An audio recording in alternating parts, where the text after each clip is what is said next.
What's happening? Such a crappy day. It's 6:18. It's 6:18. All right, what's good? Let's get motivated. Let's get this happening. Um, 6:18. It's the what is it, the second or third day of May? Pull up my calendar so I can stay focused with y'all. It's the 3rd of May. Phila, what's good, man? How's the college life treating you? It's May the 3rd. It's what did I say, 6:17? Hey Sharon, how are you? Everything good with you? I'm running a little bit behind. It's been one of those days. It's May the 3rd. I guess I'll let y'all in on a little piece of my personal world shortly. Hey Sharon, since you're the first one here, I'm torn between topics. Actually, I don't have a real topic. I'm thinking about blended families for dating. Anything you want to talk about, Sharon? Since you're the first one, you get first dibs. How are you? You early. Yep, but stop playing. What would you like to talk about today? On this nice sunny day.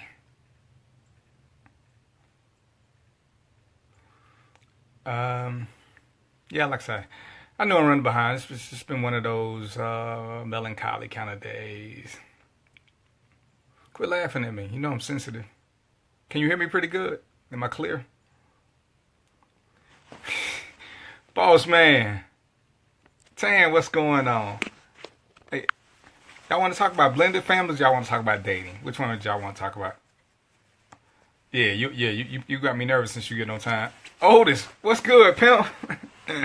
Hey man, Otis and Reggie, I don't tell y'all, man. I'm gonna need y'all to come to the show page. Marsha,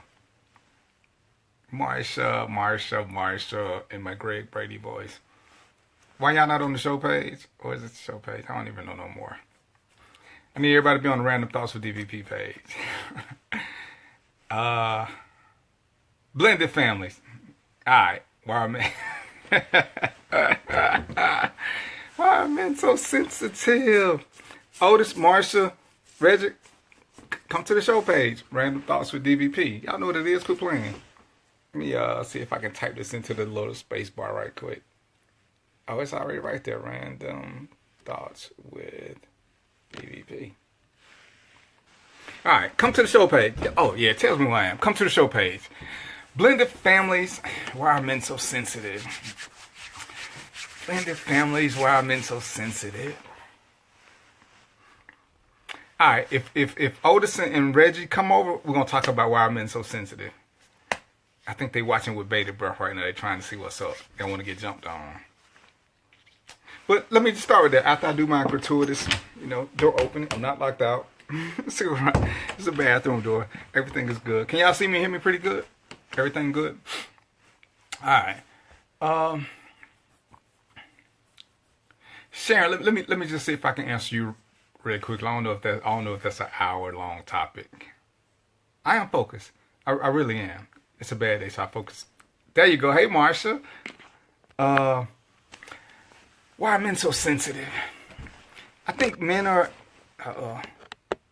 Look like I've hit my sound bar. I want to make sure I don't close y'all out. All right, can y'all still hear me? All right. I don't think it's that men are sensitive. Well, let me rephrase that. Men are sensitive, but we're taught not to be. So what happens is we never learn how to channel our emotions. And just like with anything else, once it's built up to so much, it can just overwhelm, especially if you haven't been taught how to handle it. And most of us never been taught how to handle emotions. I mean, think about it. From birth, girls are allowed to cry, and boys are always told to be strong. Very rarely have I ever been told to get it out or tell me what's on your mind or express. It's like, what's the phrase we always use amongst each other? Man up. So it's not that it's I won't say it's that we're sensitive. I mean, because we're human beings. We're all sensitive. It's that we haven't been taught how to properly relay our emotions. And because of the way most of us were brought up, we learn to do our emotions through anger or frustration, so we fight. Rashid, stop playing. Come to the show page. Random Thoughts with DVP. Stop playing. Come on over. Come on over, bro. I need you. We talking about men right now. So based on the fact that we've never been taught a proper outlet for it, which is why you see boys getting in so many fights. I mean, think about this. All the time we're growing up, the little boy, the kid, the fellow who's sensitive, he's either thought of as queer, gay, or effeminate, which is all the same. I mean, it's not a manly feature. Not saying that men should cry all the time, because surely you ladies ain't looking for a man who just every time you say something he just busts out in tears. Oh, you don't love me no more. So I'm sure that's not what you guys want either. But where's the fine line when you haven't had any sort of training? Ruben, what's good, bruh? Welcome to the retired life. So I mean, a lot of it is that. So I don't think it's that we're sensitive. I just think we haven't been taught how to properly vet it, and so we just don't know how to. We don't know how to express ourselves in certain situations. I mean, I can tell you. Okay. Rashid. He's working. But even from some of my personal experiences growing up, I never knew how to if we were sad or wanted to cry, what is it that we do? We don't have the luxury of going to each other. I mean, I can tell you straight up, men aren't allowed to cry amongst men. It's just, that is probably one of the tabooest things ever. I mean, unless it's death, men aren't allowed to cry in front of each other. I mean, that's just the general rule. It's in the handbook somewhere. Oh, no, you good. You good, Sharon. I'm not on the spot. But yeah, we aren't allowed to cry in front of each other unless the subject is death. If it's death, we're allowed to cry like a baby, especially if it's of a true loved one. Our parents, our kids, spouse, maybe. But after that, I mean, we're not allowed to be sad about breakups. We're not allowed to be sad about pretty much anything else. You just internalize it and keep pressing, because that's what we've always been taught to do. I won't even say taught. It's what we've always been told to do. So that's all we know for the most part. And it's just, so when it comes up and comes out, it just comes out in anger or over emotion, because it's been so much built up from so many years. Men mislead men to think. No, don't get it twisted, Sharon. Women mislead us into thinking that we can't cry. Men don't have the conversation at all. But think about this now. When a man cries, I mean, first thing a lot of women say is, "Why you acting like a little punk a little bit?" It's that's societal. So I can't even blame that. It's our fault that we don't teach each other how to do it, but we can't teach each other what we don't know. I haven't taught my boys how to cry because it's still unacceptable. But it still comes from women. Women don't allow us to cry. The first woman who probably accepts it, I mean, our mom, I ain't gonna say my mom never did, but they still want you to be tough and all this. But at some point, maybe the girl who was in love with you, she may have allowed you to, she may have consoled you in a moment of when you weren't feeling good. But even her response saying, "Baby, go ahead. If you need to cry, go ahead." Where when a man reaches out and we see you sad, the first thing we do is pull you into us and lay your head on our shoulder. I want you to, and we let you do whatever you do. That's not a two-way street for most parts. So that's something that I'm going to say we learned it from women. Men just perpetuate it, but we learned it from women because, like I said, find a guy who can tell you who taught him it was okay to cry. And who taught him that? Hey, Adrian. What's up, Jerome? Romy Rome? Adrian, I know you know how to get to the show page. Come on over to Random Thoughts with DVP. Smoke a joke, come on over to the show page. The only reason I'm doing this is because I'm having a moment. I'm going to type in the name of it. Y'all just have to click it in y'all front door open bar. But come on over to the show page. Front door open. But we have heart attacks from stress. I won't even say that it's about being sensitive. Those are just because sometimes we try to do too many things and we don't have an outlet. Everybody's emotional. Ladies it's accepted for a woman to be emotional. It's just unacceptable for men to be emotional. So that's what it's stressing, because we're taught just to suck it up and keep moving. When something happens, it's like one of the biggest things that probably the misconceptions is when you're dating a guy, and I hate to use the whole real man theory, but when you're dating a man, one of his primary concerns, if it's legitimate, is you. So when you give your man a problem, he's instantly into problem solving mode. When you tell your girlfriend a problem, she's into listening mode. We're not taught to be listeners. We're taught to fix it. So we don't have time to feel bad about it. We don't have time to worry about it. We don't have time to fret about it. Our immediate response is to go to fix it mode because that's what we're taught. So when you tell your girlfriend, you and your girlfriend, y'all can sit down and shed a tear together and do whatever and, do, what do y'all call it, retail therapy? I mean, and it's cute. We talk about it and we laugh about it, but that's the system. When guys do that, then what's our immediate response? Hobbs, what's good, man? Nice little post about being a cop. I like that. It's gonna be a subject soon. So that's the thing. Men are never taught that it's okay to to have an emotional response to anything other than death. It's perpetuated constantly by women because they tell us to man up and be strong. And guys, like I say, guys, we can't teach each other how to do it because nobody ever taught us how to do it. It's almost like finances in a black household. How can you teach your kids about finance if nobody ever taught you? So how do we teach black boys how to properly channel their emotions when we don't know how to properly channel them? I'm over 50 and I'm still learning how to channel some of my emotions. Hubs, come over to the show page, man. I need you for some conversation. Random Thoughts with DVP. Look above you. Click that link and come on and join the show over there so we can talk about men being sensitive. So I don't even think it's that we're so sensitive. Like I said, it's just that when things hit us, sometimes it's just it's an avalanche that just floods us all at one time from everything we've always wanted to do that we never had a chance to get a quick release. Remember one show I was telling you guys to listen to Bloodstone, Go On and Cry? Great song. And it's about a grown man who needs to cry. And his mother, the song is about the mother. She's like, go on and cry, just get it out. We're not taught that. We're never told that. And we never will be told that. It's just unacceptable. Right, but Hub, so you on the page. I got girls on the other page, so come to the other page so you can interact with them. Random Thoughts with DVP. Come on over. And Hubs was saying we tend to hold them in and not let them out, and it becomes a problem. But the reason it's a problem is because we don't know how to let them out. We don't know how to. I mean, black men we're the word. We avoid therapy like it's the plague because we're not taught to voice our problems even to each other. Who do problem solvers go to when they got problems? If you're lucky, you got a mentor, but most of us don't have somebody in our own peer group that we can talk to who can relate to us. It's cool to have that mentor who's older and can tell you some things, but sometimes you need somebody who knows exactly what you're talking about in the moment. And if a guy is 30, 40 years older than me, while I appreciate his wisdom and knowledge, some of it is not current to what's going on today.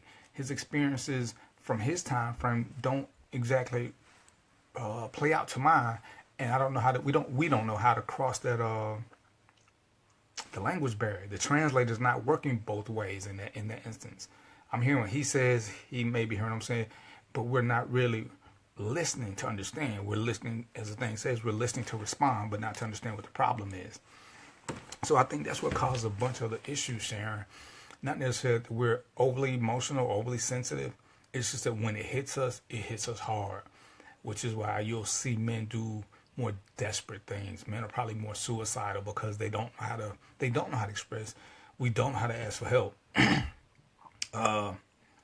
It's just crazy. We just don't. Who are we supposed to ask?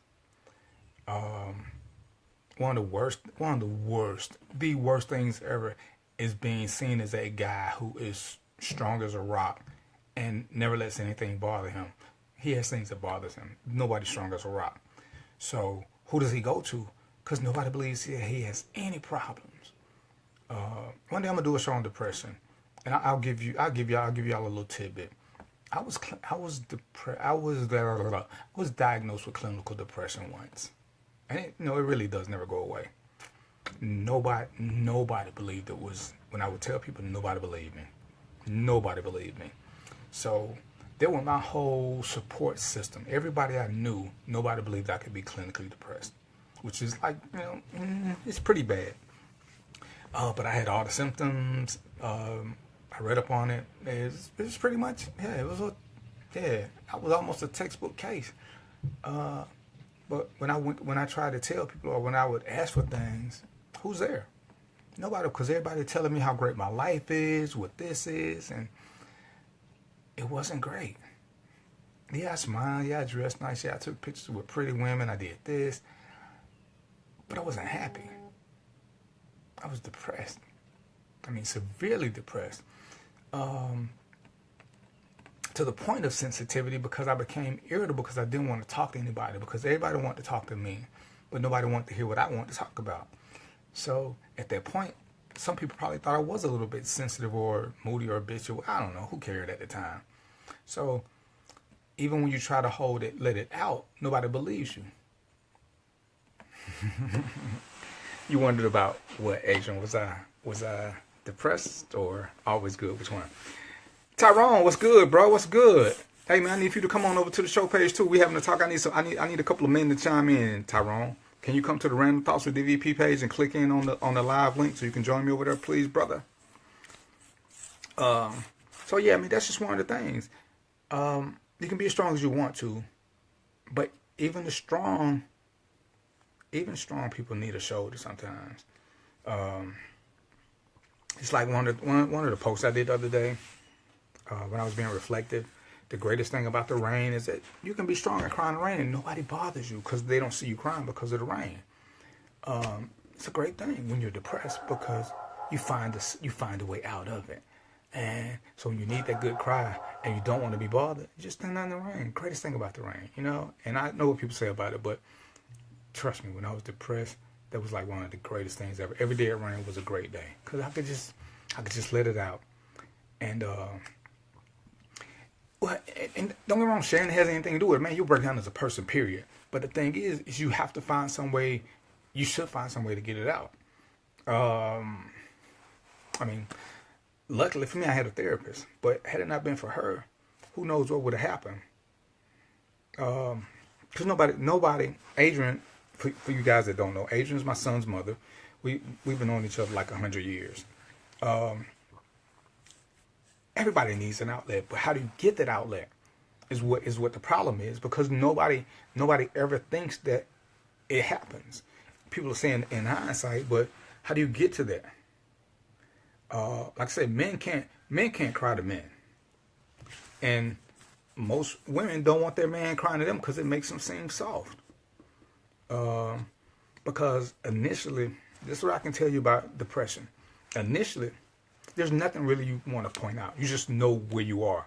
You don't really want to go into detail, but you can't even get to that point because nobody's trying to hear it, because everybody thinks you're living a great life and you're this great person. And you got the world, you got money, you got this, you got that. That's But what I don't have, what I didn't have, was somebody I could talk to and be. Well, I didn't have to be Darren the Great. I just wanted to be Darren the little boy. Who do you go to? Who do problem solvers go to get their problem solved? They generally have to solve them themselves because, like I say, everybody just thinks that they're on top of the world and they don't have anything that goes wrong with them. And so therein lies some of your issues with the sensitivity. Now, conversely now, it's not. And one day I'm gonna do a show on it. I just ain't ready to do a show right yet. It's a little too personal. But the thing is how do you even go about it? And with everything, there's two different sides to it, because some men are sensitive just because they use it as a manipulation tool. Because they know, some people, women, when they see a man cry, it's like, oh, You know, they think they cracking through the shell and he can be the one because he's showing his soft sensitive side. But some men are calculated risk takers. They do it just to get you to break down because they want you to think that they care about them. I mean, if we're dating and you're about to leave me and I really don't want you to leave me because, you know, you're my power source and I got control of you, I'm going to break down with little crocodile tears and, baby, my life ain't going to be the same without you. I just need... And a lot of women have stayed in relationships because of that crying moment. And it was truly a bogus moment. It was a Emmy moment. It was an Emmy moment where he put on his actor clothes and he acted out a part. But the guy wasn't sensitive. He was manipulative, and you have to figure out the fine balance to knowing which one is real and which one isn't. Crying releases the. It doesn't, Sharon. It doesn't. That's why after death you can cry all you want to. It doesn't make you feel bad. It just gives you a headache. And if it's somebody important, you'll cry often. You'll cry more than the 1 day, the 1 week, the 1 month. Today is my grandmother's birthday. My grandmother, by power, by placing my heart. Anybody who knows me knows that I love my mother. She's my world. But at one point, my mother was here. My grandmother was here.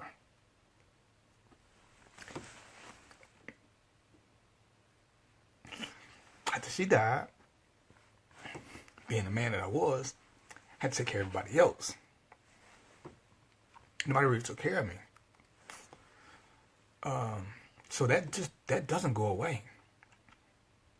Time doesn't make it go away. Crying doesn't make it go away. It's still there. So crying probably works for women more so. But at some point, you need to talk and have a plan of action so that you can move on. So, but it doesn't have to be family. Sure, it can be friends. It can just be something. I mean, most of the people who talk to me are not my family. That's right. Go make that money, sis. So it's not so much as the relationship, familiar relationship to you. It's just how you perceive them in your world.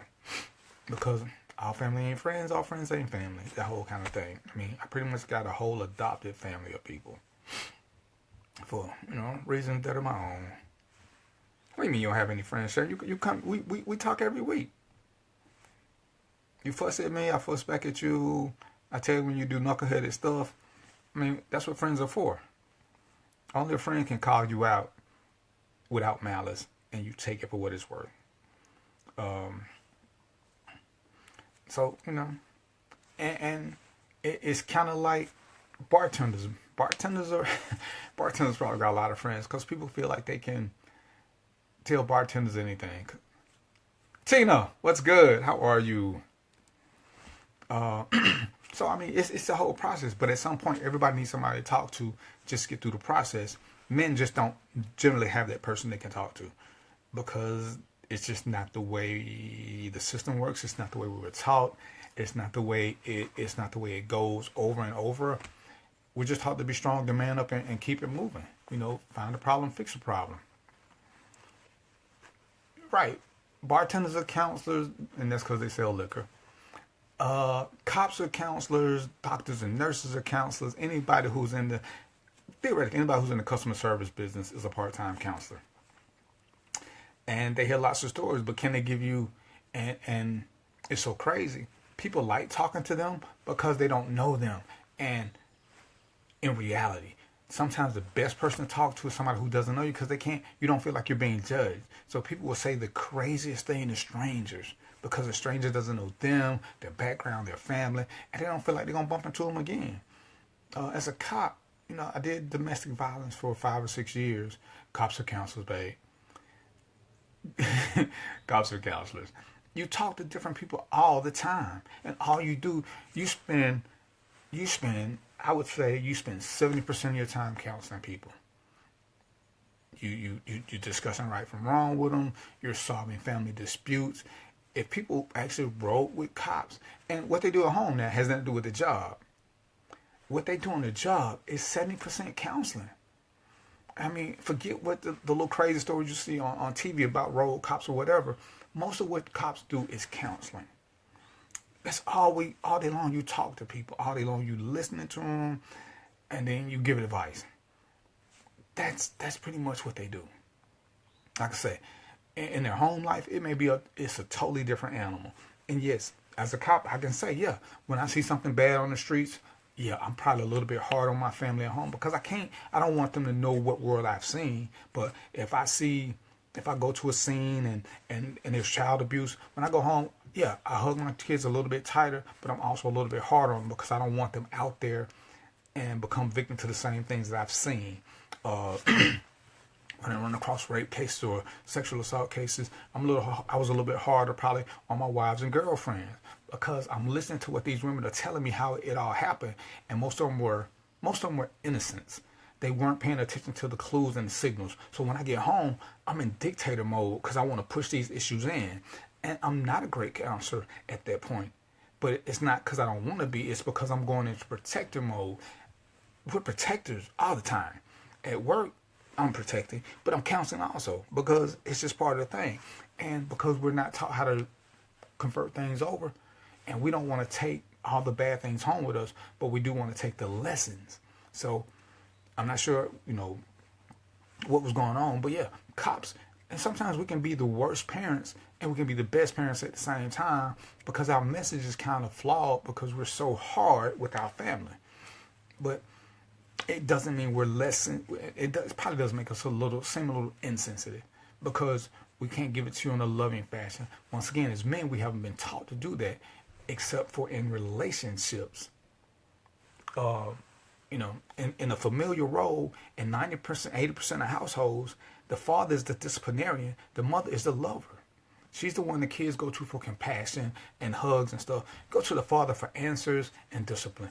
That's pretty much the standard now when there's a relationship.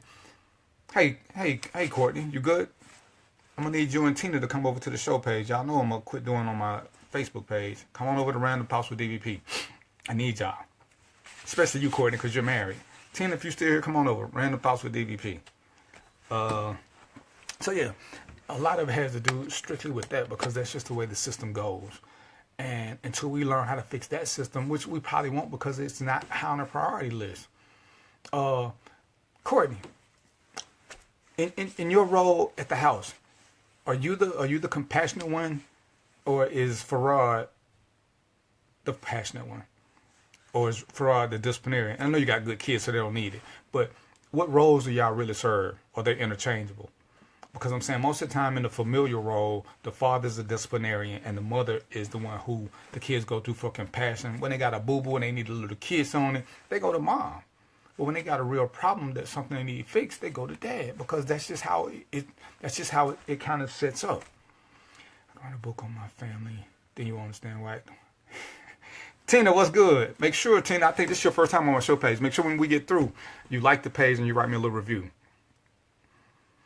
Right, and I'm not saying it's a hard and fast line, but I'm saying that's just most dads, that's what they did, especially in our generation, if you had one, because one, he was working most of the time, so you really didn't want to bother him down with a lot of stuff. But he was the one that would whoop you for doing stuff. I mean, mom would try to whoop you because she was the one who was there most of the time. But dads are pretty much the disciplinarians, and they're the ones who you don't want to upset.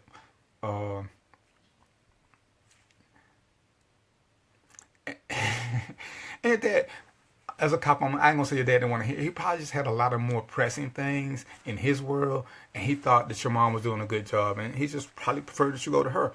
Because I can tell you this now, honest as a man, a lot of times I don't want to get caught in emotional conversations.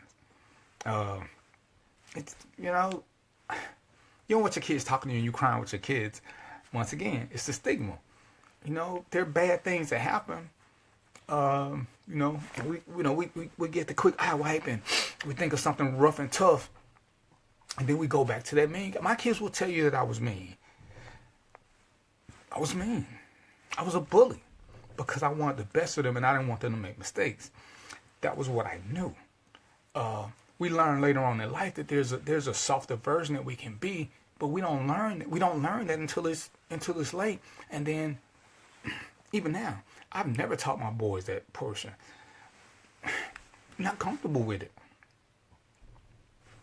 So as it perpetuates, men generally never learn to have that soft side.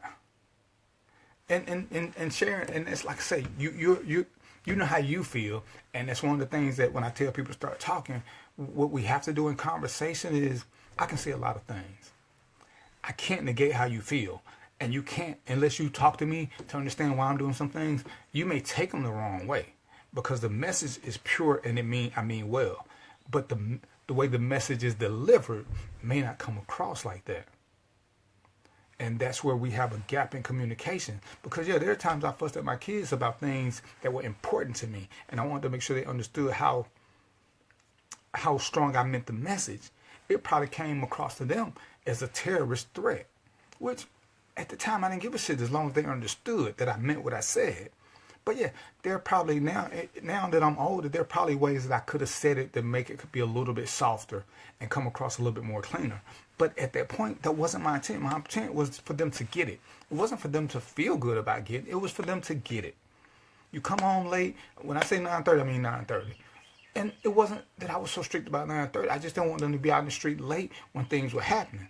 So, yeah, oh, he's so mean. He won't even listen. I wasn't hearing shit.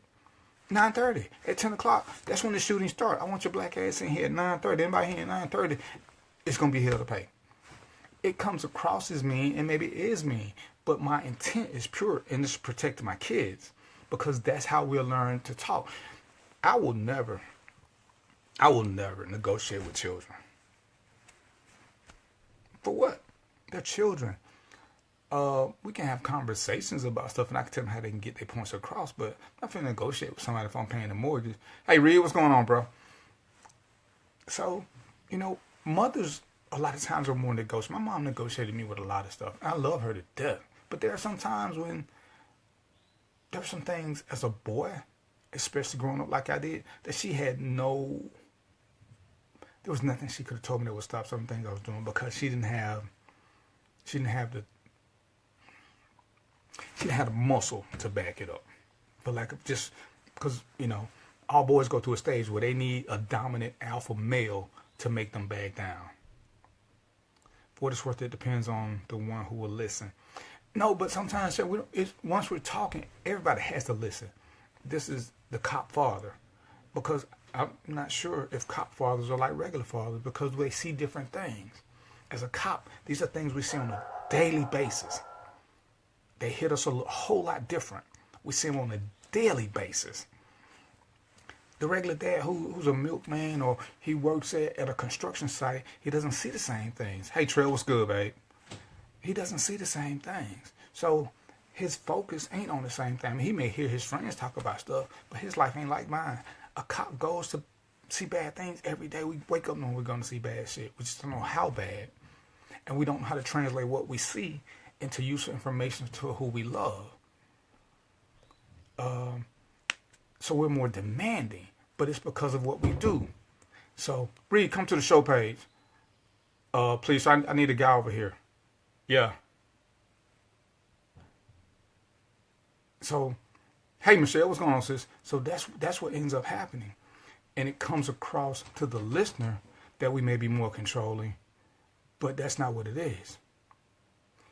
We're more demanding because of what we've seen, not because of what we heard, but because of what we've seen. And so at some point, the message may get lost in translation, but it's still the message the same, because we haven't been taught how to properly communicate. It's not the same. And like I said, as a child, you may perceive it as one way. And a lot of things we don't understand until we get older, how they were really meant, because now we see it from a different perspective. We want to be treated one way, and we think our parents are mean, or we think our parents don't care. We think this, we think that. But then once we become a parent, we understand more about why things happen like they did. Because sometimes when you try to negotiate with kids, they take advantage of it. Back to the sensitive man issue. Sometimes when you're trying to negotiate with your partner, depending on what kind of guy you've been dating, you may take my softness as weakness. Not as, because you're not used to guys sitting there trying to negotiate with you or get your insight. It's like, some women are used to being told what to do. So when you date that guy who doesn't automatically tell you, if you're not used to that, then what do? It's like I tell you, I dated a girl who I really liked. I mean, I was crazy about her. And she told me, you must not love me. And I said, why? She said, because you never hit me. If you loved me, you would hit me. And I was like, wow. What do you say to that? Other than bye. I mean, I wasn't going to hit her, but that was, in her word, that was a form of love. So she saw me probably as being a little softer because I wasn't that guy who wanted to totally control her. So you have to know, and this is why communication is so important in the big picture. You have to know why people are like they are before you can help them. Because if we're having a conversation and I'm basing all my thought processes on my life, and you tell me something, well, in my world, that's crazy. But in your world, it may have been the norm, or it may be something else. So I got to know the bad things and help make you who you are. And that's the only way we can get to this. And that's where, once again, a lot of sensitivity comes from, because we're not taking the time to learn each other's world.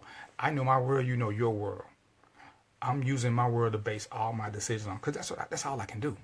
But I can't use my world to base your decisions. So when you do something that in my world is obscene, as opposed to us having that conversation, I'm thinking you are being disrespectful. But in your world, it's not disrespectful. So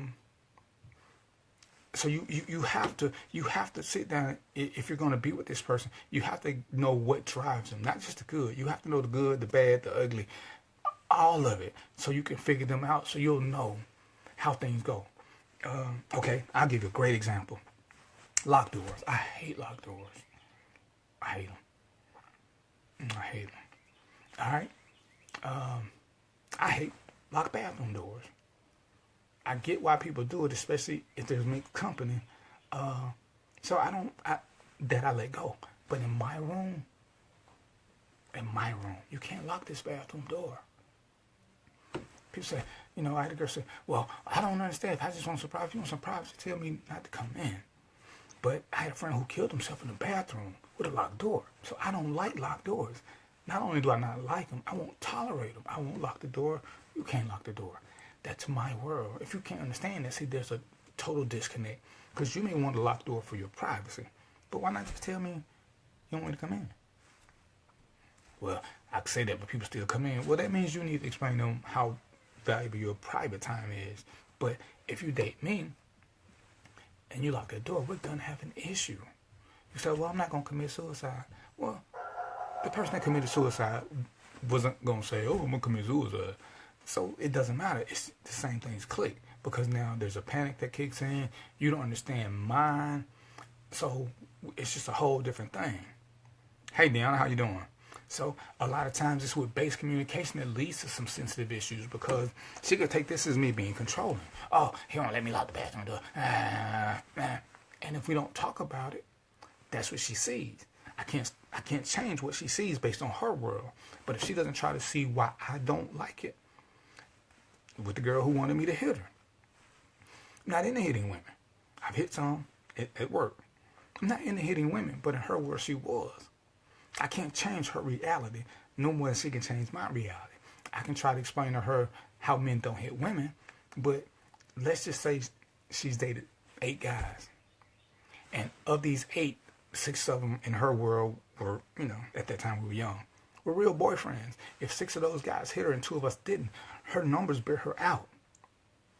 I can't compete with her facts because they are her facts. Hey, Olivia, what's up? Her facts is that guys who love her hit her. It's happened 6 out of 9 times. 6 out of 8. That's overwhelming. That's her reality. In my world, my God, it's crazy. In my world, so at some point, if we want to be together, we have to find a happy medium. But because I can't change her facts, she can't change my facts. So how do we educate? And education is what you get to get over sensitive issues. But too many times we don't want to judge. I mean, we don't want to talk. We just rather judge.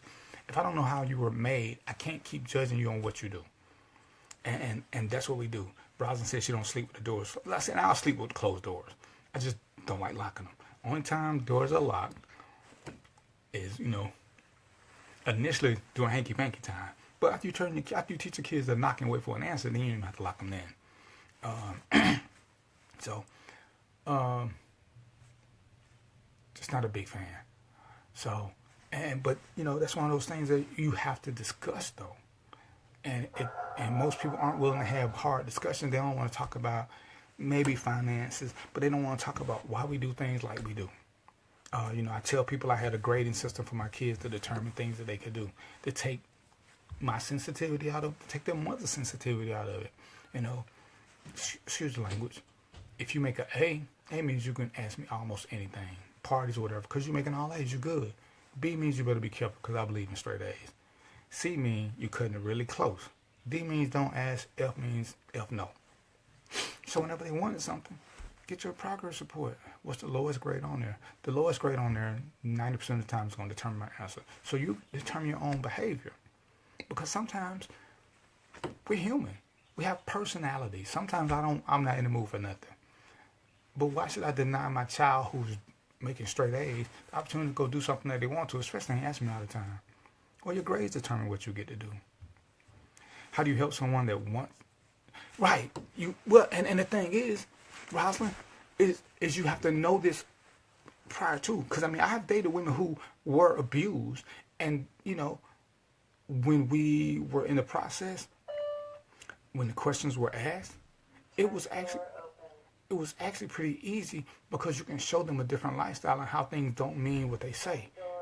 You can explain to them how guys use that as a manipulation tool. And it's easy if they want to be helped. But if they don't want to be helped, if they're closed-minded, then you have to remove yourself from the scene. You can't help somebody who doesn't want to be helped. And that's where most of us make a mistake.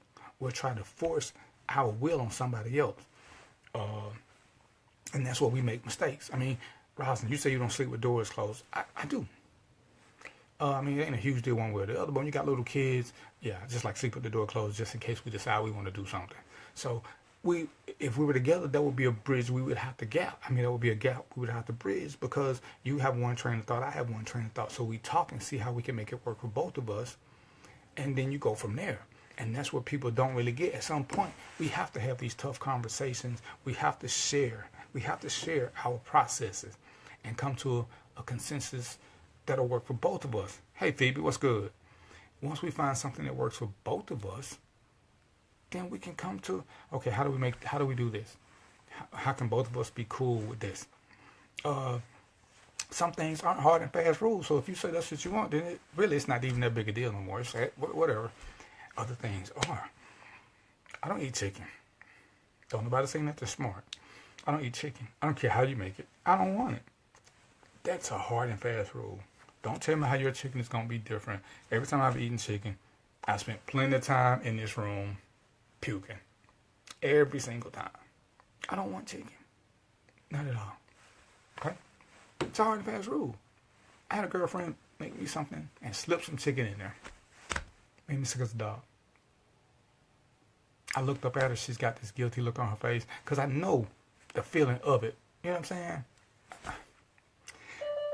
And I didn't want to accuse her of putting chicken in my food. But she finally admitted she did because she wanted me to try her chicken.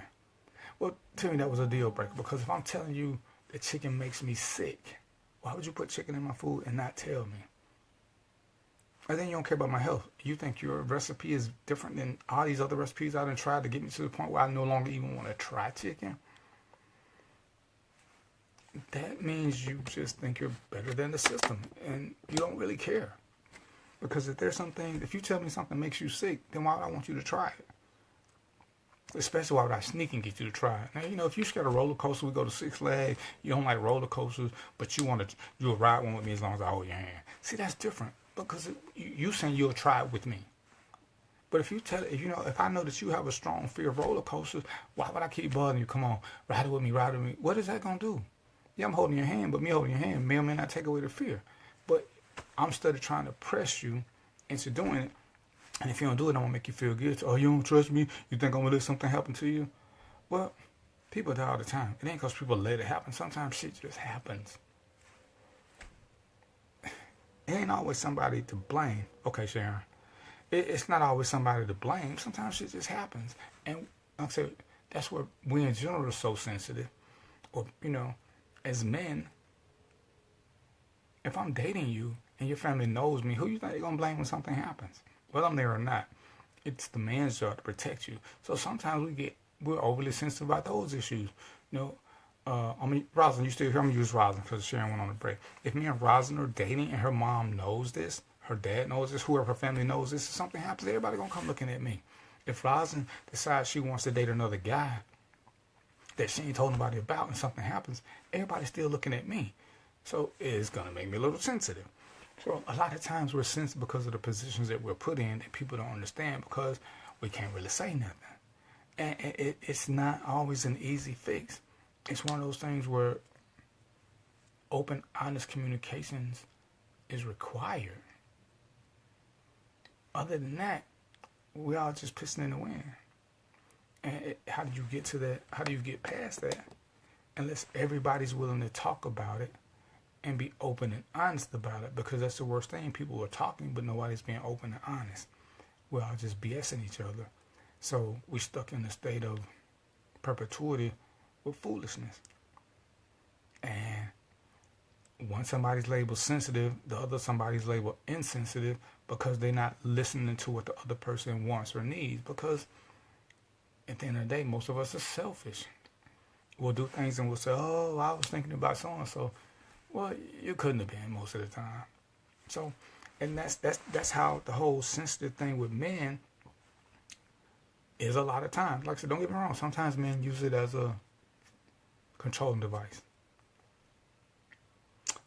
Men will cry just to get a response from a woman. It's really not that hard once you know how to do it. You can have a bad thought or two or whatever. You can transfer it to the situation. And then don't get me wrong now. Some men are just sensitive. But those men are labeled. Why is it we'll label a man who's sensitive? I mean, at the end of the day, there's really nothing wrong with it. Unless it's a little oversensitive. How do y'all feel about guys who cry at movies? I've seen sad movies, but at the end of the day, it's still a movie. But some people get into movies because they have that imagination, they get caught up. I think that's a wonderful thing. Because sometimes, some of us can be so stoic at movies because, we'll laugh because we're supposed to. We like the killing because we're supposed to. But most guys don't want to see chick flicks because they're nothing but tearjerkers. We don't want that. We don't even want to. Most women can't really get into a really sad movie. Guys are not trying to get into that. And then because we don't possess the ability to cry, it's because we don't want to cry. I'm going to just go out on a limb and say 99% of guys don't ever want to cry just on GP. Oh, you remember that movie? Oh, it was so touching. How many guys you think cried for the Titanic? Okay. So, yeah, that's that. Okay, so it's 7 o'clock. Y'all got any questions? Because I'm going to move on. Marsha wants to talk about blended family. So, any questions about men being sensitive? And it's just the way we've been brought up. Nobody's ever taught us different. Maybe we'll get with some of my guys when we're doing our training young men. We'll have some sensitivity training issues. All right, we good. It's 7 o'clock. It's still the 3rd of May.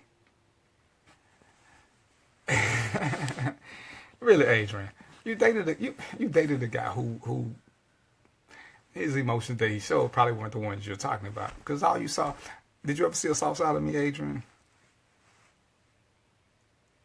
An emotional side? Did you ever see me cry about anything? Because you weren't around when my grandmother died. We weren't dating then. Yeah. All right. Blended families. So, you with me, Martian? Because you're going to be my test case here. Exactly. But you really appreciated me, right, Adrian? So, make sure you answer this question right now so I don't have to block you from the show. Blended families. And, Marcia, you're trying to make me run longer than an hour, aren't you? All right. Blended families. Blended family is when me and Marcia date. Marcia has her kids. I have my kids. and we're gonna make this into one happy family like the Brady Bunch.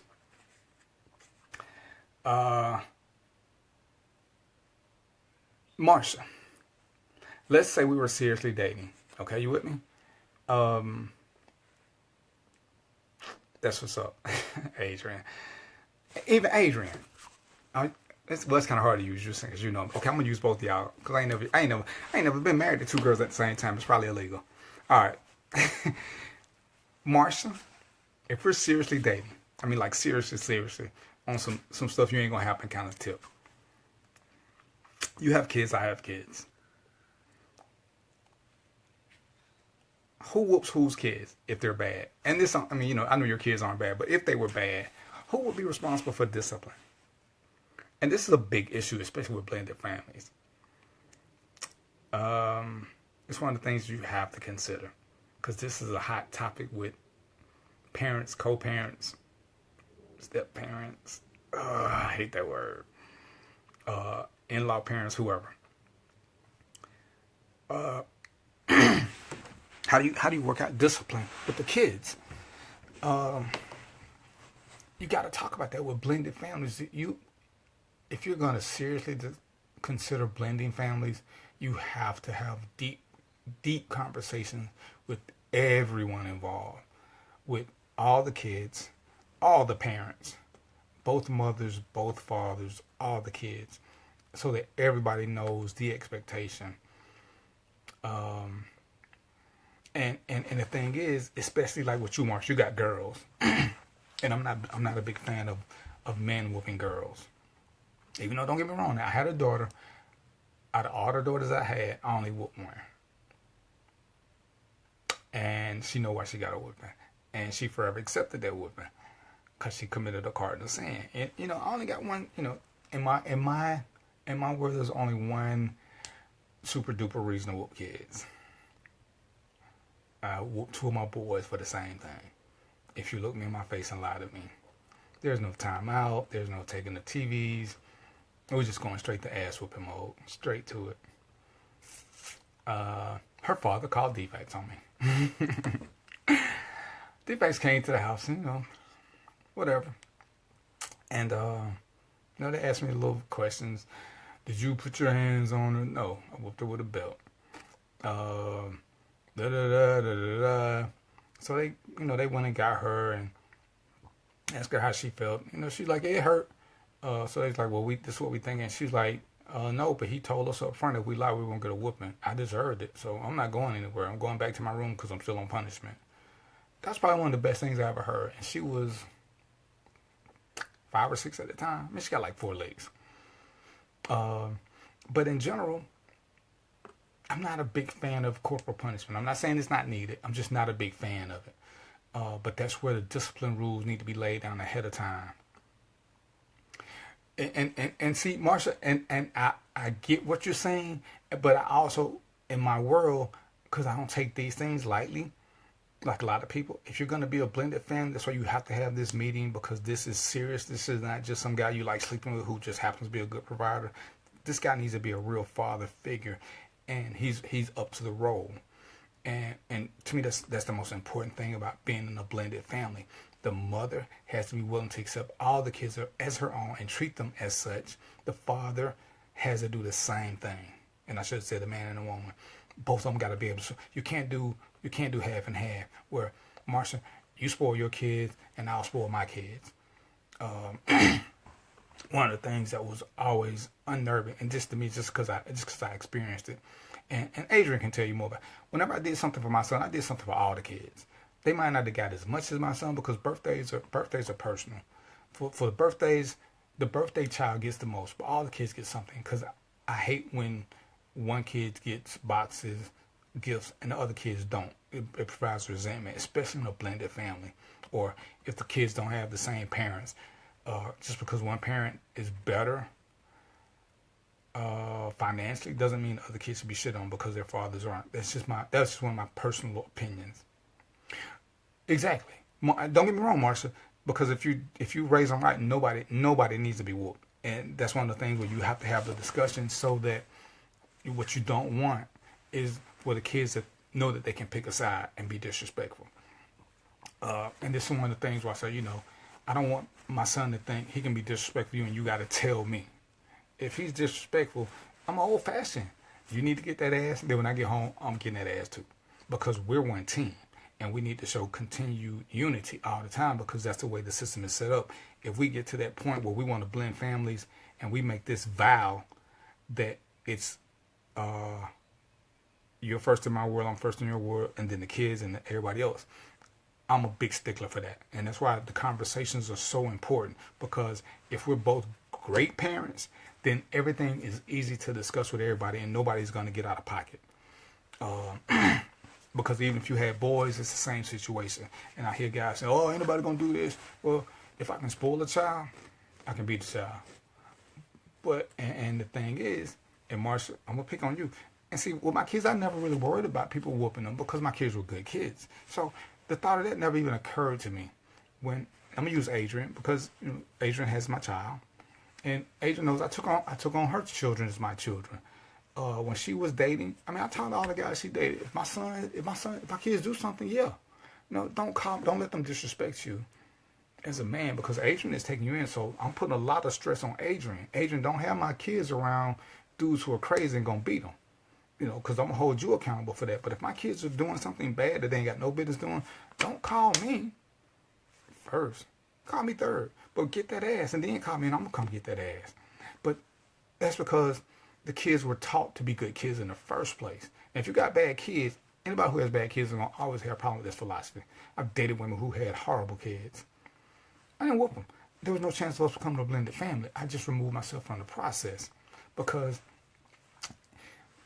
like I said, Marsha's here. Hey, Ray. If me and Marsha are going to seriously date, I'm going to have to know how her kids are. And and it's early in the process, because we'll talk about when you should meet the kids. And you shouldn't even meet the kids early. You should hear them in the background. You talk a couple of times. You can see, because now you can judge, when we're on the phone late at night, are the kids up at 10 o'clock, 11 o'clock, 12 o'clock still running around? So now I know how much control the mother has over them. If she doesn't have control over them, then yes, I already know that this has a potential to be an extended layaway relationship. It's because it won't be a good one because I already know I can't come in regulating something that's unregulatable. If she's not going to regulate her children, she can't be like, oh yeah, you're going to have to deal with me and my bad kids. Because that's not happening. It's just not happening. But that's me. Some people like bad kids and, you can watch the news. Some women don't care who they got over. I saw a couple of stories where women actually put their kids up for adoption because their man didn't want a ready-made family. So, but, and this is where everybody got to talk to see where they at. Because, hey, it's so crazy. I like women with kids. But it's not so I can be the father. It's so that I know a little bit more about them and how they take care of things. It gives me a glimpse. It's like most women like a man who loves his mom and treats his mom special. Not a mama's boy, but, he respects his mom. Most women like that. So when you get into the blended families, you have to have these conversations because kids are kids. They're going to be bad. And there has to be a disciplinary mode in place. Most of the kids, other than lying, everything was punishment-based. So it didn't matter who did it. It didn't have to come from me. It didn't have to come from the mother. But it could come from one of us. When it's solely focused on me, and like I'm going to use Marsha because she's here. If Marsha kids know that I don't have any power, they'll act up all kind of ways around me. Even if Marsha come home and she punishes them or whatever, the fact that I can't do nothing will invariably lead them to have more and more disrespect for me. And I got my boys around Marsha. Marsha's a small girl. My boys got size on her. What is she going to do to them if they're disrespectful? All it's going to do is cause a problem between us. And this is at the kid level. Now, the biggest problem that you're going to have is I learned this in a sermon. I was at church. Is hand grenades. And this is why it's important for all the parents to get together with all the kids. Because what will happen is you'll get that parent, that outside parent who's not in the castle, who will try to dictate what goes on in the castle. So you figure now, I'm the king of this castle. Marsha's baby dad don't want to tell me how things are going to work. In a castle where he has no vested interest other than his kids live there. So this is where he is going to demand. Well, pimping, this ain't where you effing live. no more than my baby mama can't come tell Marshall what is going to happen. This is our castle. These are the way things go in our castle. Anybody who's not with it, feel free to come pick up your children. Because me and Marshall are going to be on one accord. This is what we're going to do. We've already agreed. We're saying this in front of the kids so the kids don't feel the need to go back and run and tell, I'm going to tell my daddy. One of my sons made that statement to me one day as he was doing something extremely disrespectful. He will tell you this now. We laugh about it. And I don't know how many of you guys remember Richard Pryor. But Richard Pryor tells in one of his acts, he tells about when his dad punched him. Punched him in the chest, he felt all the way through his back. I gave my son one of these punches because he just was so fucking disrespectful. Told him to pack his stuff. It was so cute. He went in his room, he packed all his stuff because he's going to go stay with his dad. He got lots of stuff. Crazy thing is, the stuff he's trying to pack is stuff that I bought. Oh, this is staying, pimp. What you came here with was 2 pair of underwear and a pair of cheap sneakers. But out the goodness of my heart, I'm going to let you pick one outfit to wear because I can't put you out naked. And I gave him a little bag, the little paper sack that you get from Winn-Dixie with his stuff in it, with his little underwear and a pair of socks. And I let him pick an outfit and some shoes. And I gave him a chair, had him sit outside for his daddy to come get him because you're no longer welcome here. You can eat my food, you can ride in my car, you can borrow money from me, because your dad ain't doing nothing for you right now. But you want to tell me who I'm not. And when I hit him I hit him because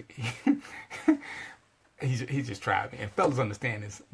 All boys go through this thing, ladies. If you got boys, you need a man for this one special testosterone-driven event. When that alpha hits him, the first little girl done rubbed on his booty, or he might even seen the girl naked. And he goes from talking like this, he be like, hey, Mom, he's smelling himself. You got to check him. Ladies, no offense to any of y'all, because I know most of y'all mean really well. You cannot hit him hard enough and with enough malice for him to back down. Now, most of the guys on here, they understand this because we did it. We've been through it where we had to punch that boy one good time. We had to do something physical. Was it mental? It was a pure big dog event. I'm the biggest dog. I'm going to have to drop you like a bad habit. Me and my son went through that. Me and 2 of my sons went through that. Let me see. Well, it's okay. Most of them. It's expected. I mean, it's just par for the course. I did it. Unfortunately, there was nobody around who could check me at the time. It's probably one of the few things that I regret not having, but I recognize what it is when I see it. So, but when you do the blended family thing, you have to have these things. You have to have this system of checks and balances. You have to have all parents understand. They don't have to be on board with it, but they have to understand. Like I said, I'm using Marsha. Me and Marsha, we got a castle together. This is what we're doing. We running stuff. This is our castle. This is how things are gonna be. If you don't like it, remove your entity. But you can't come in here and tell us how to run nothing.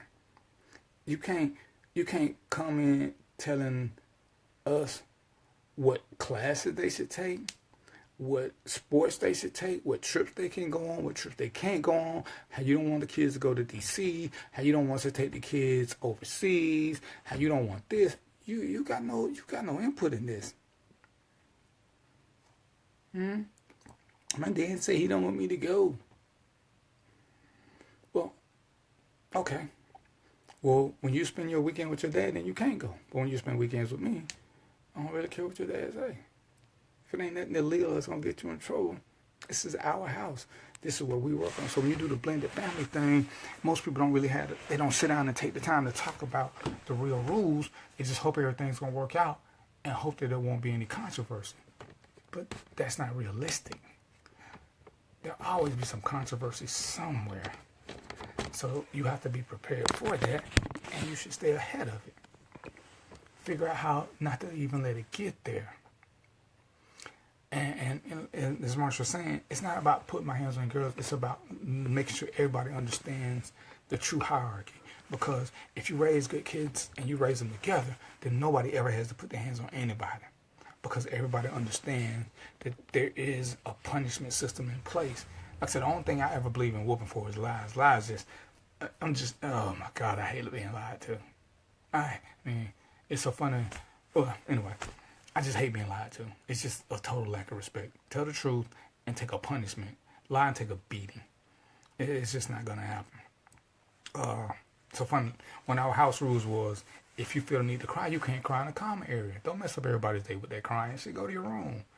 And one of my exes started crying one day. Her told her, "Mommy, you know you can't cry in the kitchen. You have to go to your room and cry. It's the house rule." I can't stop you from being sad, but why you trying to make everybody else sad? Go on, get it now. Go on, get it. House rules.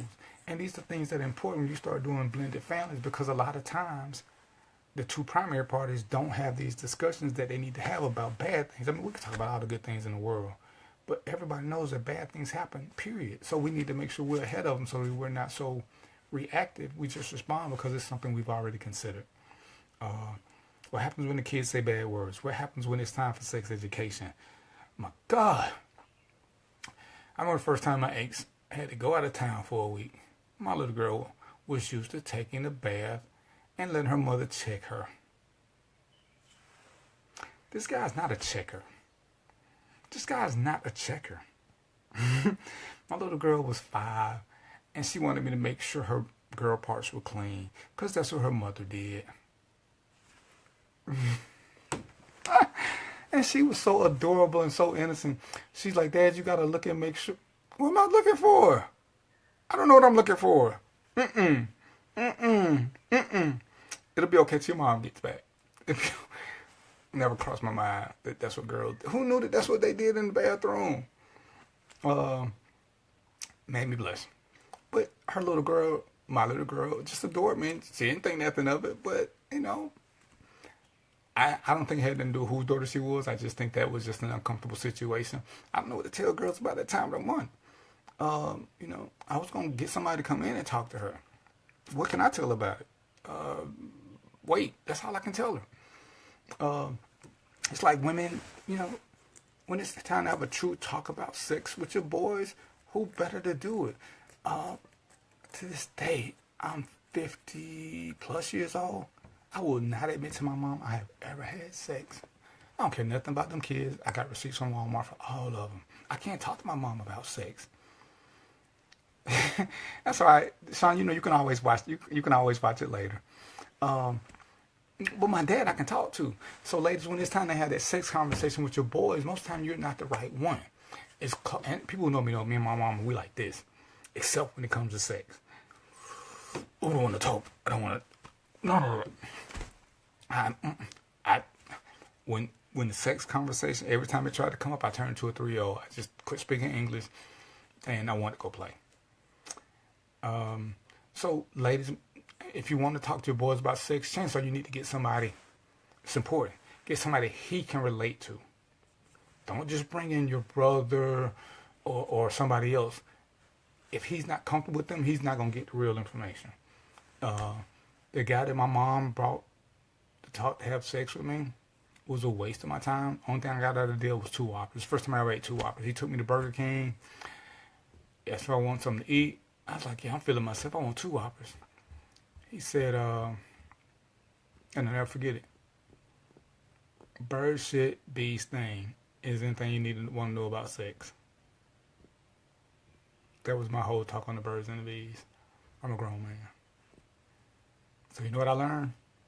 I learned that birds shit and bees sting. I don't know how that was supposed to help me in my X-rated life. That never came because I'm still so innocent. But that was it. That was the extent of it. Now, when one of my sons, when it was time to have to talk, we talked. I showed him a porn video so understand how things work. Then I showed him some pictures of people who caught social diseases so he could see what happens when you don't use a condom. You know, these are the things that can happen to your little fella.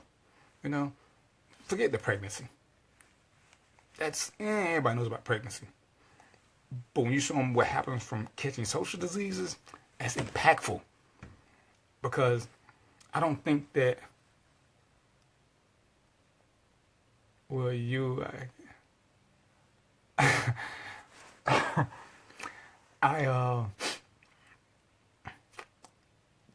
I I took my son, like I showed him the videos, I bought him some condoms, because I don't, it's nice to think that they won't have sex, especially, I'm talking boys now. It's nice to think that they won't, but especially nowadays, most of these little girls are way too fast, way too fast. So I bought my son some condoms. His mother was livid. Why you buy him condoms? If he's gonna do it, I need for him to make sure he has the ability to be safe. I don't want to be a grandfather. I don't want him to catch something that he can't get rid of. So we're going to cut the middleman out of this equation as opposed to me acting like or getting him to swear on this pledge, because your kid is not going to look at you in good faith and say, you know, I like these little pledges of virginity. And they're cute if that's what they suggest. But if you try to suggest it to them, you almost put them on the spot. So let's just get this done. I know plenty of women who take their girls to get these shots or to put them on a pill before they're sex actors just because they want to be safe. You're not putting it into their head. But you're just letting them know, hey, if this is what you're going to decide to do, don't bring home no proof that you did something. This is what we do. This is what we do. Protect yourself. But these are all part of the conversations when you get to the blended family. How you going to have these? You can't just ignore them. You have to have the conversation. I don't know what happened to you, Marsh. I lost you. Rosalind, what is it we need to talk about with the kids? What is it that you feel comfortable about talking about with them? What is it that you want me to talk about with them? Or do we need to get an outside source? How are we going to discipline them? How are we going to make sure there's consistency between the two of us? Because we come from two different worlds. You got your kids, we got my kids. The discipline needs to be the same across the board. There can't be the girls and the boys. Well, my kids get this, my kids get that, my kids get this, my kids get that. No. They become our kids. And, you know, anybody who knows me knows, you know, I got 12 kids. I hate the word step. It drives me batty because there's no step love and there's no step grandmother. So if there's no step grandmother, no step aunt, why is there step children and step parents? It's just a horrible word. I hate it. I hate it. So, you know, but you have to have these talks, and more importantly, you have to prevent the future grenades. And the lesson I learned from the sermon was, okay, Marsha's here, so this is my cyber wife for this show. Marsha's baby daddy doesn't like our relationship, so what he does is he keep putting little ideas in the girl's head about things they don't have to do because I'm your dad. You ain't got to do this if you don't want to. You ain't got to do nothing. That man tell you ain't got to do this. Or my favorite was if the bedtime is, let's just say 9 o'clock. He wants to call at 9:30, 10 o'clock because that's when he wants to talk to him. So he's trying to regulate. These aren't things that in and of themselves are deal breakers, but what they do is they put that seed. You know, why is he doing this? Well, I told him not to call, but he's still calling because he knows what he's doing. It's just a little way to start a little conversation. Because he knows if he calls at time or night, first thing first, Marsha's going to answer the phone to make sure everything is okay. Marsha's a nice girl. She's probably going to talk to him for a few minutes, knowing she ain't got no business talking, because he ain't got no business calling. Because if he needed Marsha, he could have called way before 8 o'clock. So these are the ways they drop little hand grenades in a relationship. Because everything he wants to talk about is late at night. My kid's mother is calling late at night. Never doing anything totally disrespectful, but just doing little bitty things. Calling at the wrong time of night. Wanting to have crazy conversations. Wanting to text me at 2 in the morning. Oh, I thought you were asleep. I was just texting you so you'll see it when you got up. Where they do that at? Want to call late. Oh, I know it's late, but I just want to know if I can get the kids for the weekend. It's Wednesday. This could have waited to Thursday morning. And you have to be really careful of those things when you have a parent, an outside parent, who is not down with the plan. Because they either Marsha's ex is still into her, my ex is still in, or the exes just don't like the other one. It's a lot of little things that subtly, slowly break down the relationship for the blended family. And like I said, the first one is they try with the kids. Because sometimes you'll see one parent trying to buy off another one. I mean, they'll try to buy the kids off. So you have to have these conversations. What happens when one parent come to get the kids? And this is one of those big issues. Because Marsha, her kid's dad come and get them. Okay, so let's just say she's got 2 girls, I got 2 boys, just for fairness. She's got 2 girls, 2 boys. Now every time Marsha does something, she takes all 4 kids. When I do something, I take all 4 kids. When Marsha's baby dad come, he just takes his 2 girls, which I really have no problem with. But he makes sure he sends them back with expensive gifts. Now the 2 kids who are left don't have these expensive gifts, and we say we want to, but kids look at toys, and so they like, oh, every time they go with him, they come back with all this stuff.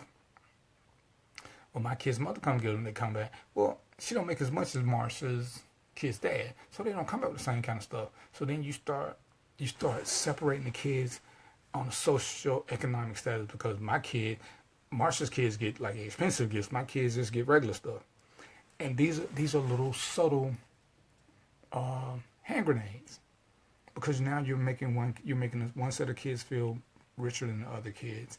And kids notice these things. They may not say nothing, but it's like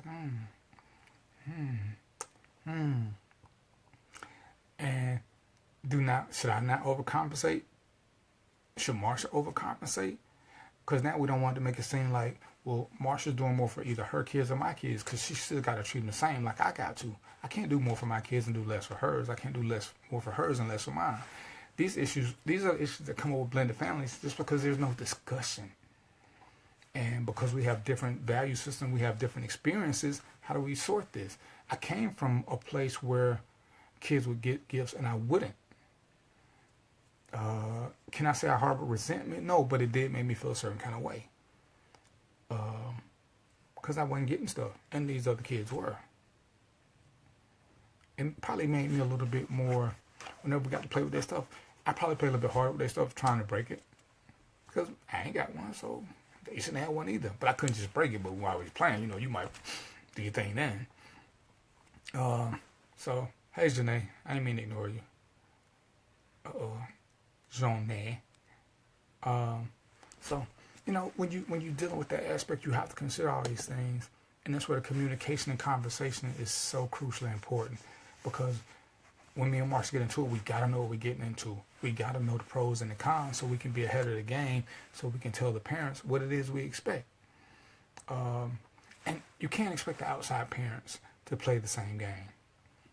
You can't expect them to treat all the kids the same. I saw a post yesterday about, I'm going to use me and Marsh again because she's here. What if my mom gives me money to take the kids to Disney World, but she only gives me money for her grandkids? Then what do I do with the other kids? Because they're all hers, but, her biological, as we like to say. You think I'm just going to go to Disney World with 2 kids and leave her? If that's the case, me and Marsh need to have a conversation. So, hey, this is what we're going to do. We're taking all the kids. Well, what if we can't afford to take them? Well, then we just don't take the money from grandma and use it for that, because we can't sit there and say, well, Darren's mom paid for his kids, and so we're going to go to Six Flags, they going to Disney World. These are conversations that you got to have. Right, Roslyn, you do for one, you do for all. And that's how I was brought up. Even when I dated, even when I got married, when my kids came, all the kids, whoever getting a birthday get the biggest gift. But if I'm just buying stuff, all kids get the same thing. Whatever the limit, if I'm spending $30 on one, I'm spending $30 on all. Because that's just the system. Because you want them to feel equal. Like, I want them to know they're equally loved. Because I can't show mine more love. To me, that's just one of the worst things going. But a lot of people, I look at a lot of relationships and they don't do that. And it's like, so one kid got on some Jordans. The other kid got on some Jeepers. And right, Marsha, but this is the conversation that you have to have. We have to have it together, and then we have to make sure that the outside parents know, so they don't do things to make one of the other kids feel left behind. Because to me, that's when you start getting the acting out. So we have to be a united front in that we have to be. We can't be wavering. Your kid, and we'll just say, you got a boy, you got 2 girls, 1 9, 1 7. I got 2 boys, 1 9, 1 7. Your girl gets to go to bed at 10 o'clock while my son has to go to bed at 9 o'clock because you let your kids go to bed later. This is what we got to negotiate, because we can't have that separation. We're going to agree that everybody's in bed at 9:30, and we go from there.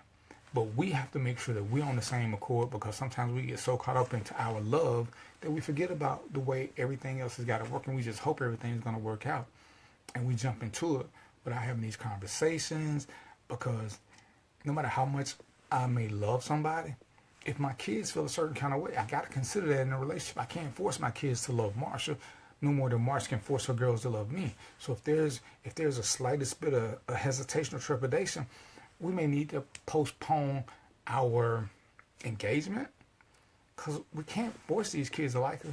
And why we want to get married knowing that there's resentment inside the house. Outside the house, we don't really care nothing about. But if there's resentment inside the house, because for whatever reason, because initially her girls will want their dad. They don't really want this strange guy coming in.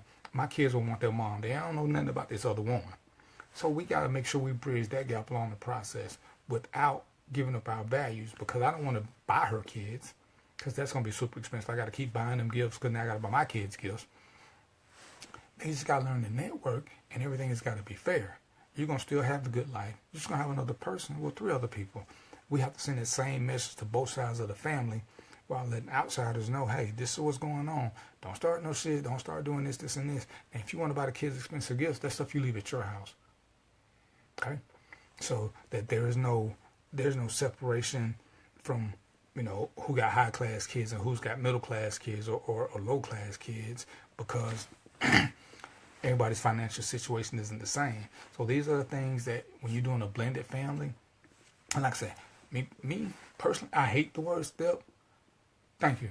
I would never let, if me and Marsha unionized, if my kids don't want to call her mom, I'm cool with that. If they want to call her Marsha, that's fine. If her kids want to call me Darren, that's fine. What my kids won't call her is stepmom. I just hate that word. If she feels the need to call my kids stepkids, that means I need to leave her on another level. Because for me, and this is the personal thing, because I hear people say it all the time, and it still drives me batty. Oh, these are my stepkids. Fuck. It's like you saying I don't really want them, but they're here. But again, this is my personal feeling. So I'm not going to call kids stepkids. When I dated seriously, when kids came, if I didn't call them my kids, I would say this is so-and-so's child, daughter, son, whatever. But I never said a child was a step anything. The kids who I claim as mine, I claim as mine. Wasn't married to their mother. A couple of them, I never even dated their mother. They just said the most honorable thing to me. They was like, hey, I wish I had a dad like you. Would you be my dad? It's one of the best things a black man can hear from somebody. Will you be my dad? So, right. Bonus kids, but they're kids. And, they're real kids. And that's the way I claim them. I mean, any of y'all look on my time or something, you'll see kids who just say, hey, Dad. I speak back to them. That's what they call me. They're grown. All my kids are grown now. They know who their parent is. They know who their parents are. They know they got 2 daddies. Who cares? Most of us had multiple parents, whether they were godparents or, play mamas or whatever. We had them. There's nothing wrong with that process, but you have to talk about it. And if you're going to do the blended family, you really have to discuss how to make it work for the 2 of you to make sure you 2 are on the same page as far as raising them and showing the same love and unity, because you don't want one parent to be more dominant in the sense of who can do what with the kids. As the man, yeah, there's a certain level I'm supposed to hold because I'm the king. And Marsha holds another level as a queen. But the respect level should be the same. When I'm not here, she's in charge. When she's not there, I'm in charge. I mean, that never changes within the castle. But she shouldn't feel so intimidated that she can't do nothing. The kids can be disrespectful, and only thing she can say is, "Wait till your daddy get home." Because then they don't ever have it. If I have to say, well, as soon as your mama get home, y'all gonna get in trouble. Y'all gonna get in trouble. What? When the parents become snitches? I'm a parent. Parents don't do snitching. They do switches. No snitches, switches. So, but that's the thing. And, back to what Marsha was saying, if we raise them right, there's no need to whoop anybody. But they got to understand that discipline comes within the house. And that's where people have to take more accountability of their kids. One of the greatest things you can ever have is for people to ask you, can your kids spend the night? Because they know you got good kids. People always want my kids to spend the night, except for one. But, he'll remain nameless. But I was wanting my kids to spend the night. because I had great kids, because they know. I tell them, wherever you go, they can whoop your ass. And you know, if they call me, I'm going to whoop your ass over their house and my house. Rules of the game. So, you got choices. Be good or be whooped continuously. I'm not going to get that tired. So, when, you know, like I said, when you're doing the blended families, it is a huge deal. And a lot of people take it too lightly. They just think because me and the girl are in love, it's going to make everything work out. Well, when we get to that stage, Marsha has to have a talk with her girls to see how they truly feel about me. She has to do this without me. Just need to be a strict girl talk where they don't feel no pressure. I got to do the same thing with my boys. And then me and Marsha have to come back without dry snitching. It's like, hey, we may need to date a little bit longer before we try to make this union a true union. Because right now, everybody's not on board. And that's the thing you got to consider. We can't say, well, you know, they're kids, they don't get a vote. They don't. And I just say I don't like negotiate with kids. But it's not negotiation if they're living in the castle. Because why would I want Marsha to be uncomfortable? Why would I want my kids to be uncomfortable? Because then, what do I win? Because every other day, there's a mini battle going on between my kids, my queen, and this outside grenade source. Because the kids are going to complain to their, my kids are going to complain to their mother. Marsha's kids are going to complain to their father. So we're going to have all these little battles going on because we didn't take care of business right the first time to make sure that we could be on the united front. It's the only time that I, negotiate is a bad word, that I listen to kids. When we start setting them house rules, it's a big meeting. Everybody gets to say their point, which I got the grading system. That's non-negotiable. What's negotiable is you control your grades. I have no control over the grades you make. You control that. So if you're doing good on your grades, you take a lot of my power away in respect to things you can do. You want to play sports? What's your progress report say? If you got all A's, chances are it's a 99% chance you can get to play. If you got a D, don't ask. Well, if you let me play baseball, my grades will improve. See, we're not finna negotiate. When your grades improve, you can play baseball. Because right now, all I can afford to buy you is books, notebook, paper, and pencils. So your grades improve. Nothing extracurricular. Nothing. And this is where you get that parent, well, I want my child to do this. Okay. Did you see the grades? Well, I just think all kids should play sports. And this is where me and Marsha may have to have a conversation. Well, this child may need to live with the other parent because they want to do something that's not conducive to what we're doing here. And these are the hard discussions that most people don't want to have. They're not sensitive in issue, it's just hard discussions because everybody, you know, well, I say everybody, but people want to have their kids around. But do you want to have them around to destroy the relationship when you got this other thing going? Because normally this parent that's on the outside that's throwing these little grenades doesn't want to keep the kids. They just want to keep the kids agitated enough to cause trouble. Well, if I was with my dad, if I was with my mom, they let me do this. 3 times I'll allow that statement. Time 3, it's time to start packing some bags. Because the parent, 9 times out of 10, is doing this intentionally. Just to cause grief in the house. So, hey, you know what? Call dad and come get you. Oh, then you see the rules change. Oh, no. I work all the time. Well, if you work all the time, why you keep telling her she should play sports? Because if you can't take her, I was going to pay. Playing sports is more than money. Somebody has to have that time. If we're going to take the time out, it's got to be something that we all agree on. Because now you're making me do something that you want to do. But, hey, this grade system is serious. It's for real. That's why we had that conversation in front of all the parents. You know, I want to take the kids to Disney World. Well, see this grade? Only going to take it for the summer. When you got it for, you got it for a month. But it can't be approved. Her grades say, don't ask. It's not happening. But when she's at your house, hey, if you want to take it for the weekend while you're gone, that's fine. But, we're not going to make a special trip for it. So that's kind of how that goes. And like I said, a lot of people just don't put a lot of thought in. When I look at some of these people and they talk about the things they got going and some of the problems they have, they don't look into the blended family from the kid portion of it or from the disciplinary portion or even from the growth portion. It can't just about me and the queen being in love. It's got to be about all of us having a united front, wanting the same things, understanding the system, how it works. And these are things that we have to talk about as a collective. I can't make up rules and tell Marsha. I'm gonna say I can't. I'm not supposed to, because it does happen quite a bit. Where I'm the king. This is what this is gonna be. Then Marsha realized that ain't what she want to be a part of. But now we got all these kids involved, and it's just a mess. So that's how that works. So questions, comments, concerns, and it's just straight water this time. No juice, no tequila, no vodka, no nothing.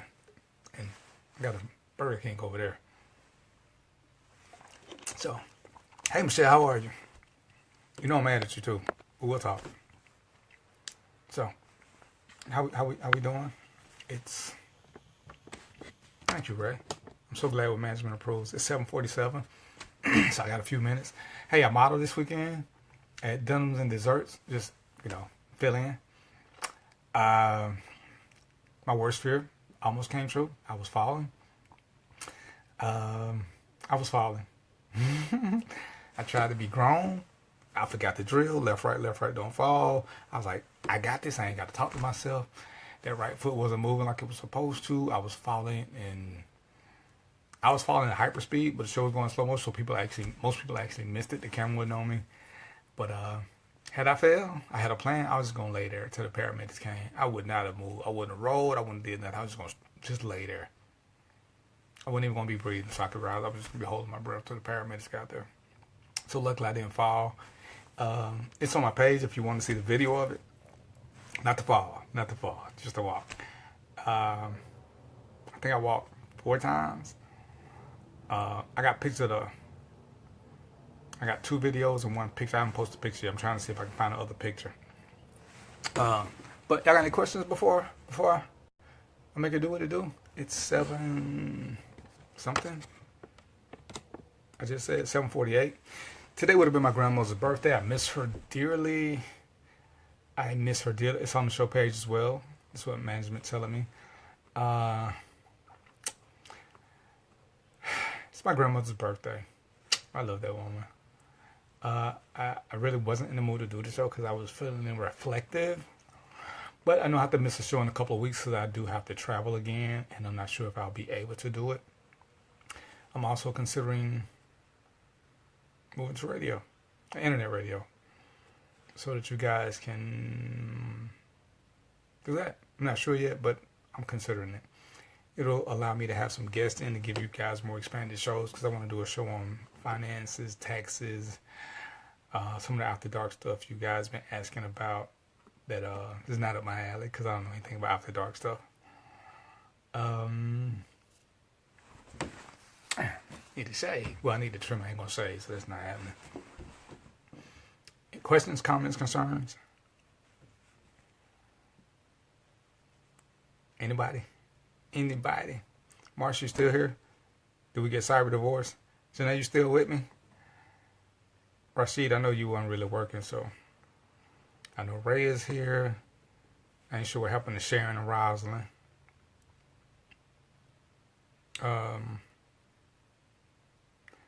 I would start singing, but not this show. Oh, look at that, my sis.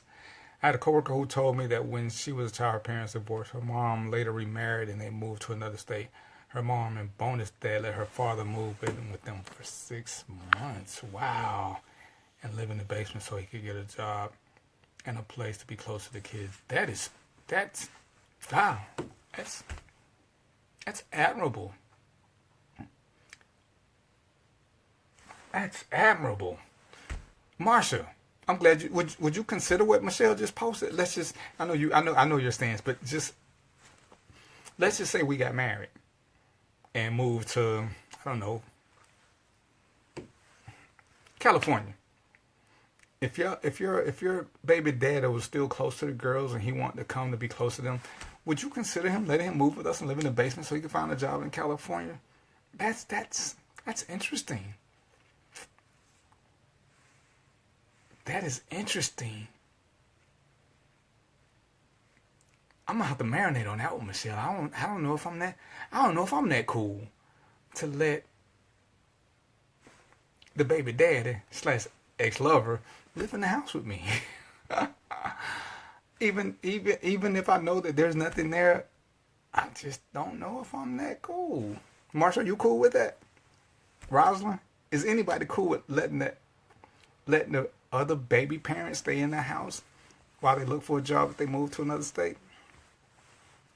Ray, depends on the maturity level and his acceptance of the relation. Okay, what about, okay, Ray, if me and you were married, would you let my kid's mother come live in the basement for 6 months to look for a job while we were in another state?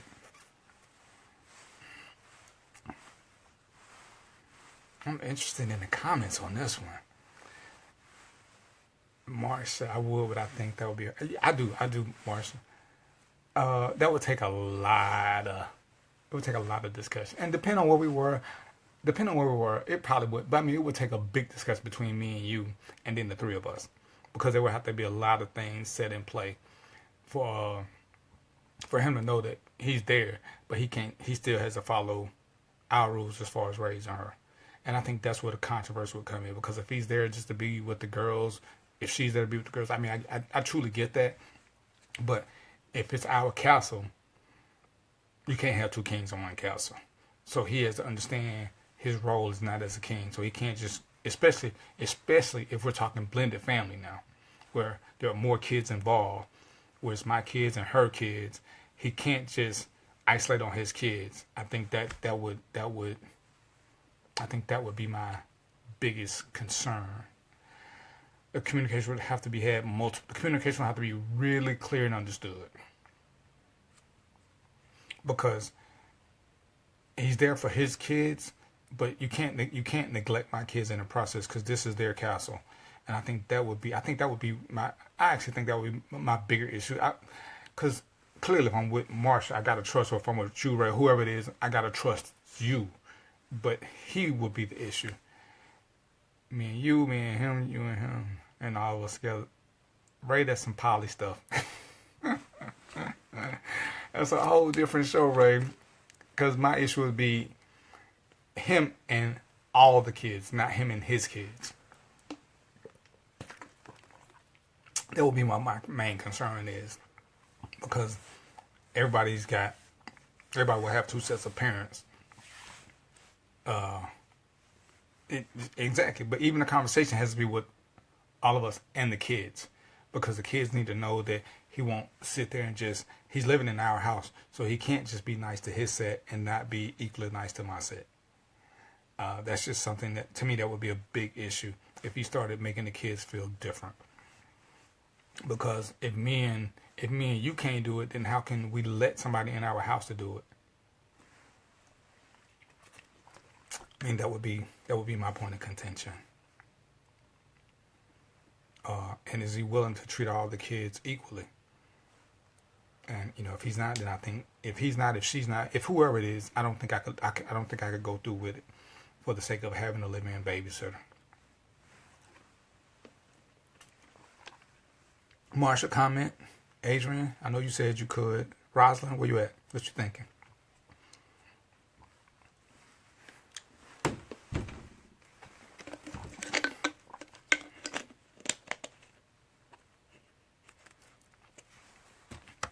It's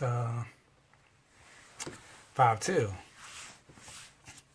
So I think that we're good on this. Y'all got any questions, comments, or concerns? I'm gonna go do what I need to do. My beard is a little grayish, so I need to wash that gray out and make it white again. I was supposed to have a fashion show this weekend. I think it's canceled. So that's what's up. We're not gonna do it.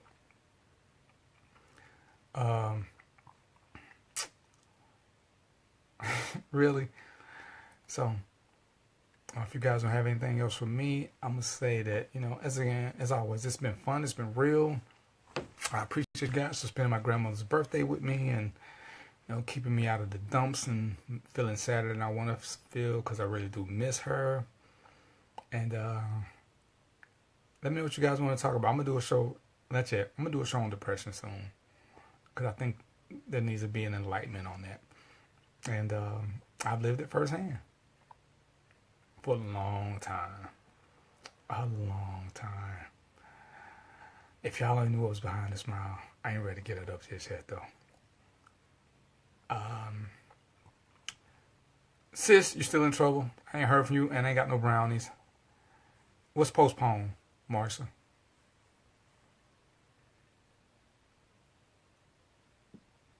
Is that to me? Depression is very real, sis. It is very real. And the craziest thing about it is you don't even know you got it till somebody points it out, and you almost want to fight them for it. But I just had a professor point it out, and they actually led me to the water, made me say it. I didn't even get it. I thought it was something totally different. It's a crazy thing. But I don't know if I can do that I don't know if I can do that shit without being sensitive. I wasn't even a functional depressed. I